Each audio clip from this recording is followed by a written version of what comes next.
La vie n'est pas une question de chance, mais de choix. Tu ne peux pas contrôler le vent, mais tu peux toujours ajuster tes voiles. Et c'est là que se trouve la différence entre ceux qui réussissent et ceux qui subissent. Jim Rohn répétait, « Travaille plus sur toi-même que sur ton job. Parce que ta valeur personnelle déterminera la valeur que tu apportes au monde. Chaque jour est une nouvelle occasion de t'élever. Ne cherche pas la facilité. Cherche la croissance. Les gens ordinaires abandonnent dès que ça devient difficile. Les grands, eux, transforment la difficulté en opportunité. Si tu veux une meilleure vie, arrête d'attendre que quelqu'un vienne t'apporter un miracle. Le miracle, c'est toi. Souviens-toi, tu n'es pas payé pour ton temps, tu es payé pour la valeur que tu apportes dans ce temps. Alors, développe tes compétences, élève ton esprit, renforce ton caractère. Merci de vous abonner à la chaîne et activer la cloche de notification pour ne pas rater le prix en vidéo. Merci, on continue. La vraie question est simple, vas-tu te contenter de ce que tu as ou vas-tu créer ce que tu mérites? La vie n'est pas une question de chance, mais de discipline. Jim Rohn aimait répéter, la vie ne s'améliore pas par hasard, elle s'améliore par le changement. Cette phrase est puissante, parce qu'elle casse l'illusion dans laquelle beaucoup vivent. On attend la chance, un coup de destin, une aide extérieure. Mais la vérité, c'est que rien ne change tant que toi, tu ne changes pas. Il racontait souvent l'histoire de deux frères issus du même foyer pauvre. L'un s'est contenté de répéter, c'est la faute de ma famille, je ne pourrai jamais réussir. L'autre a dit, justement, parce que je viens d'un foyer pauvre, je dois réussir. Deux choix, deux destins. La différence? Pas les circonstances, mais l'attitude et la discipline. Jim insistait toujours, tu ne peux pas contrôler le vent, mais tu peux ajuster tes voiles. Cela veut dire que les épreuves viendront, les obstacles sont inévitables. Mais ce qui est entre tes mains, c'est ton état d'esprit, tes habitudes et ta manière de réagir. Alors pose-toi cette question aujourd'hui, est-ce que tu veux rester spectateur de ta vie ou devenir l'architecte de ton futur? La motivation seule ne suffit pas.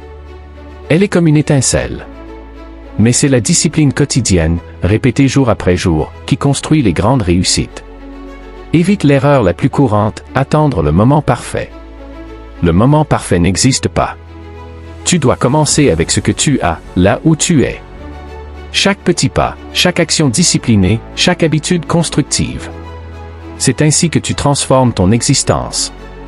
Souviens-toi, disait Rohn, le succès n'est pas quelque chose que l'on poursuit, c'est quelque chose que l'on attire par la personne que l'on devient. Travaille plus sur toi-même que sur ton job. Jim Rohn disait toujours, si tu veux plus, deviens plus. Et cette idée renverse complètement la manière dont beaucoup de gens pensent. La majorité se plaint, mon salaire est trop bas, mon patron ne me reconnaît pas, je mérite mieux. Mais la question que Jim posait était toujours la même, as-tu suffisamment travaillé sur toi-même pour mériter ce mieux? Il racontait l'histoire de ses débuts.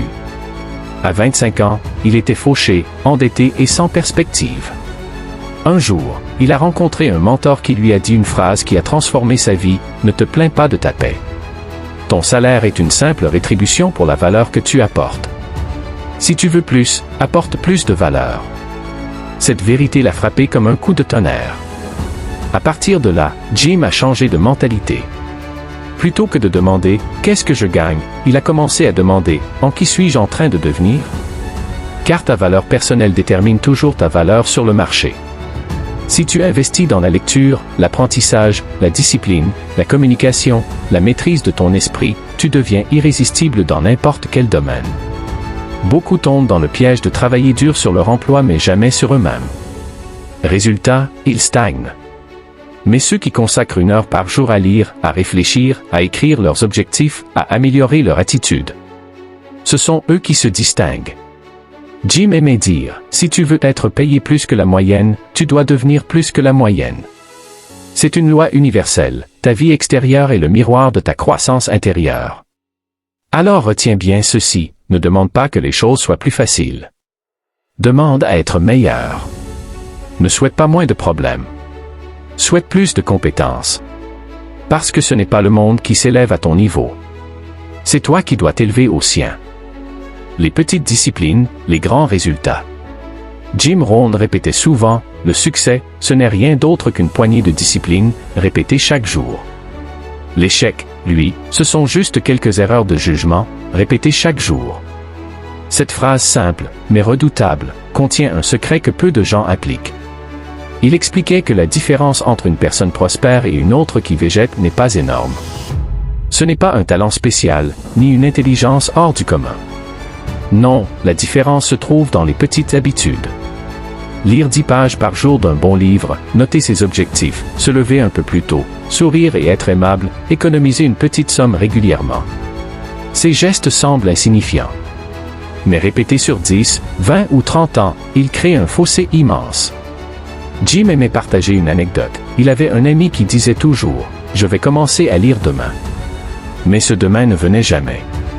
10 ans plus tard, son ami était au même point, tandis que Jim, lui, avait lu des centaines de livres, assisté à des séminaires, écrit ses réflexions. Résultat? 2 vies totalement différentes, issues des mêmes conditions de départ. Et voilà la vérité, les petites disciplines sont faciles à faire, mais elles sont aussi faciles à négliger. Voilà pourquoi tant de gens échouent.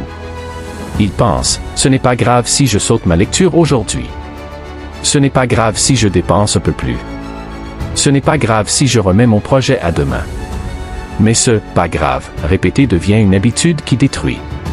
À l'inverse, celui qui s'engage à faire les petits gestes positifs sans relâche finit par récolter un succès qui semble incroyable aux yeux des autres.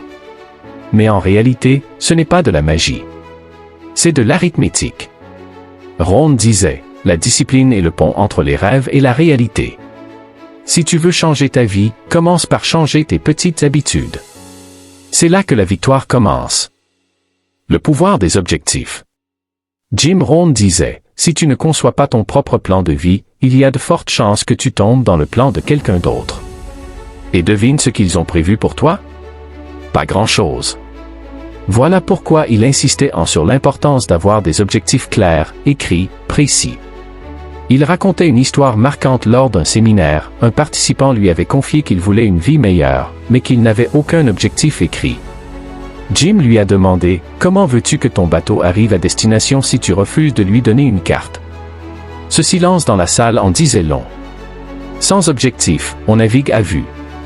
Et ceux qui naviguent à vue finissent là où les courants les poussent, jamais là où ils veulent aller. Jim expliquait que les objectifs jouent 2 rôles. D'abord, il te donne une direction. Ensuite, il t'oblige à devenir une meilleure personne pour les atteindre. Si ton objectif est grand, il t'élève. Il te pousse à développer des compétences, à acquérir de la discipline, à élargir ton esprit. Mais attention, un objectif vague ne sert à rien. Dire « je veux réussir » n'est pas un objectif. Réussir dans quoi? Quand? Comment? Jim enseignait toujours la règle suivante, écris tes objectifs avec des détails clairs, mets une échéance et relis-les chaque jour. Ce rituel crée un engagement profond et maintient ton esprit concentré. Il avait cette formule frappante, les objectifs te tirent vers l'avant. Sans eux, tu seras toujours tiré vers l'arrière par tes habitudes. Alors prends une feuille et un stylo. Écris ce que tu veux dans 1 an, dans 5 ans, dans 10 ans. Pas seulement ce que tu veux avoir, mais aussi qui tu veux devenir. Parce qu'au final, disait Jim, ce n'est pas l'argent qui fait de toi quelqu'un de riche, c'est la personne que tu deviens en le gagnant. La responsabilité personnelle. Jim Rohn répétait sans cesse, tu ne peux pas changer les saisons, mais tu peux changer toi-même. Cette phrase simple porte un poids immense. Beaucoup passent leur vie à se plaindre, du gouvernement, de leur patron, de la société, de leur famille. Mais Jim affirmait avec force, le jour où tu assumes la responsabilité totale de ta vie est le jour où tu commences réellement à grandir. Il racontait comment, jeune adulte, il se plaignait constamment. Si seulement j'avais plus de chance, si seulement mon patron me payait mieux, si seulement l'économie allait bien. Jusqu'au jour où son mentor lui a dit une phrase qui l'a bouleversé, « Jim, arrête d'attendre que le monde change pour toi. Change-toi pour le monde. » Ce fut un déclic. Dès ce moment, il a compris que la clé n'était pas d'espérer moins de problèmes, mais de développer plus de compétences. Pas d'attendre des circonstances parfaites, mais de bâtir un caractère capable de s'adapter à toutes les circonstances. Jim expliquait souvent que tant qu'on cherche un coupable, on renonce à son pouvoir. Se plaindre, c'est céder son contrôle à l'extérieur. Mais quand tu dis « c'est ma vie, c'est mon choix, c'est ma responsabilité », tu reprends les rênes. Tu redeviens capitaine de ton navire. Une anecdote frappante qu'il partageait. Lors d'un séminaire, un homme lui dit « Monsieur Rohn, mon entreprise ne me paie pas assez. » Jim répondit calmement « Alors quittez-la. » L'homme resta bouche bée. Jim poursuivit « Tant que vous restez là, c'est que vous acceptez. Et si vous acceptez, arrêtez de vous plaindre. Prenez vos décisions et assumez-les. C'est cela, la véritable liberté, choisir, agir et assumer. Le succès ne vient pas de la chance ni de l'attente, mais de la responsabilité. Souviens-toi de cette règle d'or, ne souhaite pas que les choses soient différentes. Souhaite être différent toi-même.